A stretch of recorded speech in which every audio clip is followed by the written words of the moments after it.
Makabili nga ako ito. Hoy, Moira! Balita sa akin! Ba!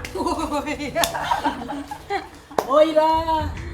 Balita ko, nag-disapprove yung piyansa mo Buti nga sa'yo. Okay lang yan, para mas marami tayong bonding moments. Di pa naman ako magpapalinis na kuko sa'yo eh. Ako din. Magpapalinis sa'yo ng kuko. Pwede ba? Wala akong intention linisin yung mga patay na kuko nyo. Ilibing nyo na kasama mga putok nyo. Aba! Mas matapipig natin na. Baka gusto mong ikaw ilibing kung hinayupak. Sige, gawin mo. Total, para na rin akong nasa impyerno dito. Gawin mo, sige! Artista? Sa artista search ka? Tigilan mo yung mga drama mo.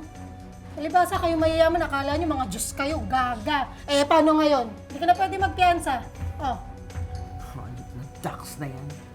Malakas sa sana yung kaso ko, pero titistigo pa siya. Sa sana namatay na lang siya.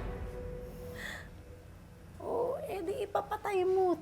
Tapos. Ano pinagsabi mo? Paano ko gagawin nandito nga ako sa loob na kulungan? Bago ka nga pala, hindi mo pa alam ang kalakaran, no? Dito sa loob, may mga Diyos, may tagasunod.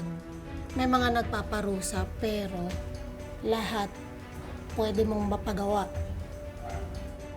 Paano? Si Ninang, housekeeper, janitor, all around yun dito. Pero may mga contact yun sa labas. Yun, dun pwede pagawa lahat ng gusto mo. Kaya ang dami takot dun eh. Sa ko makikilala niya si Ninang? Lagay eh. Yung... O sige na, kumuha na kayo, Lili.